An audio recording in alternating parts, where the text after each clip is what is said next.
मैं पिछले 2 साल से एक रेस्टोरेंट में काम कर रही हूँ। हर दिन वही रूटीन, ऑर्डर लेना, मुस्कुराना और कभी-कभी कुछ अजीब लोग।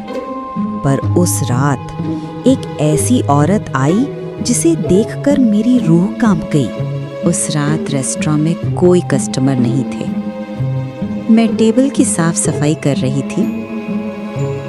तभी अचानक एक अजीब सी औरत अंदर आई। मैं उसे देखकर डर गई। अजीब से कटे बाल, मोटा स्वेटर और एक डरावनी लंबी मुस्कान। उसने आते ही मुझको कहा, हाय जॉन। उसकी आवाज काफी भयानक सी लग रही थी। आखिरकार तुमसे मुलाकात हो ही गई सारा। मैं तुम्हें इंस्टाग्राम पर रोज देखती हूँ। मैं डर गई। मेरे इंस्टाग्राम में इतने फॉलोअर भी नहीं हैं। फिर ये क्या बोल रही है? जी, मैं आपकी क्या मदद कर सकती हूँ? उसने मेरी ओर ऐसे देखा जैसे मुझे बहुत पहले से जानती हो, जैसे मैं उसकी ही हूँ। तुम असल में और भी खूबसूरत हो। सिर्फ तुम ही मेरे टेबल पर आओगी, ठीक है? तुम ही मेरी टेबल पर आओ। तुम बहुत प्यारी हो। जी मैडम, आइए यहाँ बैठिए। मैं उसको अपने पीछे पीछे टेबल तक लेकर गई। आप क्या खाना पसंद करेंगी मैम? फिर उसे मेन्यू कार्ड दिया और उसने मेरा हाथ पकड़ लिया और बोली, तुम्हारे हाथ कितने मुलायम हैं। क्या तुम गिटार बजाती हो? मैंने कहा, नहीं मैम, मैं टेबल साफ करती हूँ। मेरी ये बात सुनकर वो थोड़ी देर कुछ नहीं बोली। फिर अचानक वो हंसते हुए बोली, तुम बहुत मजाकिया हो। मैंने भी हल्की सी मुस्कान दी और उसने ऑर्डर दिया। मैं वो लेने गई। मैं जब ऑर्डर लेकर आई, उसने अजीब से सवाल करना शुरू कर दिए। कहाँ रहती हो? घर में कौन है? बॉयफ्रेंड है? कौन सी गाड़ी चलाती हो? फिर अचानक सवाल पूछते पूछते बोली, हम दोनों साथ में बहुत खुश रहेंगे सारा। मुझे लगता है हम बहुत अच्छे दोस्त बन सकते हैं, शायद उससे भी ज्यादा। तुम क्या कहती हो सारा? क्या हम दोनों शादी कर लें? अरे नहीं मैडम, आप क्या पागल हो? मेरा बॉयफ्रेंड है। बस ये सुनते ही उसका चेहरा बदल गया, जैसे किसी ने उसका असली रूप खुला देख लिया हो। अजीब सी आंखें हो गई उसकी। आंखें देखकर मैं घबरा गई। अचानक बोली, मर्द किसी चीज को खूबसूरत नहीं छोड़ते। तुम्हें उसके साथ नहीं रहने दूंगी। एक्सक्यूज मी, क्या कहा आपने? उसने अचानक मेरी कलाई पकड़ ली। उसकी पकड़ ठंडी बर्फ की तरह।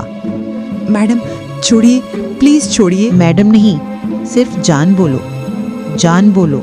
मेरा हाथ छोड़ो, समझ में आया? हम दोनों का झगड़ा चल ही रहा था कि मेरे मैनेजर खिड़की में से ये सब देख रहे थे और वो आए और बोले, ये क्या हो रहा है यहाँ पर? सब ठीक है यहाँ? अरे नहीं, बस बात कर रहे थे। हम बस बात कर रहे थे। मैनेजर साहब ने मेरी तरफ देखा और बोले, तुम ठीक हो सारा? मैंने मैनेजर साहब को पूरी बात बताई। मैडम प्लीज रेस्टोरेंट छोड़ दें, वरना मैं सिक्योरिटी गार्ड को बुला लूंगा। प्लीज आप बाहर चले जाएं। प्लीज मैडम आप बाहर जाओ, किसी को परेशान मत करो। वो हम दोनों को काफी घूर घूर कर देख रही थी और हंस रही थी।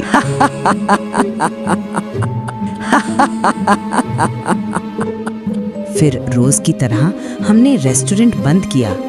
मेरा बॉयफ्रेंड मुझे लेने आया और मैं यही सोच रही थी, वो मेरे बारे में इतना सब कैसे जानती है?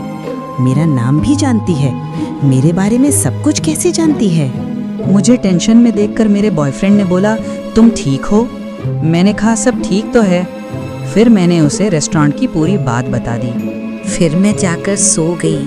मुझे टेंशन के मारे नींद नहीं आई और अचानक मॉर्निंग में फ़ोन बजा। मेरी फ्रेंड कार्ली का फ़ोन था।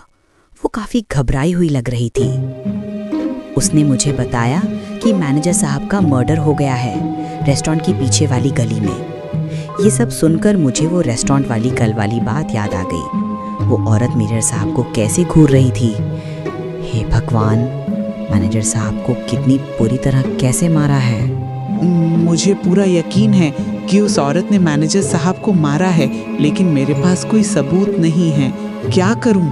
मेरे दिमाग में इस औरत का चेहरा घूम रहा था। मैं उस औरत का चेहरा भूल ही नहीं पा रही हूँ।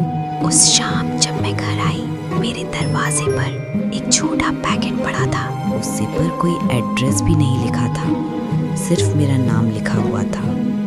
मुझे लगा मेरे बॉयफ्रेंड ने मुझे गिफ्ट दिया, इसीलिए मैं अंदर लेकर आ गई। जब मैंने उसे खोलकर देखा, मैं डर के मारे कौंप गई। अंदर खून से सने टिश्यू और एक चिट्ठी, और उस पर लिखा था, ना बोलना, नहीं चाहिए था। मैंने तुरंत पुलिस को फोन लगाया। पुलिस आई। पुलिस ने चेक करा, बाकी कोई सबूत नहीं मिला। पुलिस चली गई। मैं डर डर कर रहने लगी और मुझे रातों को नींद भी नहीं आती। मैं काम पर भी नहीं जा पा रही थी।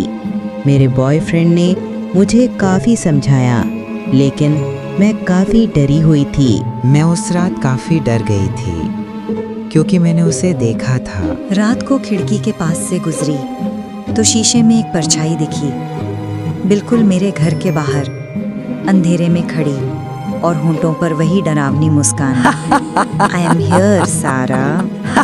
और तभी मुझे समझ आया, ये औरत अभी रुकी नहीं है, ये मेरे पीछे वापस आएगी।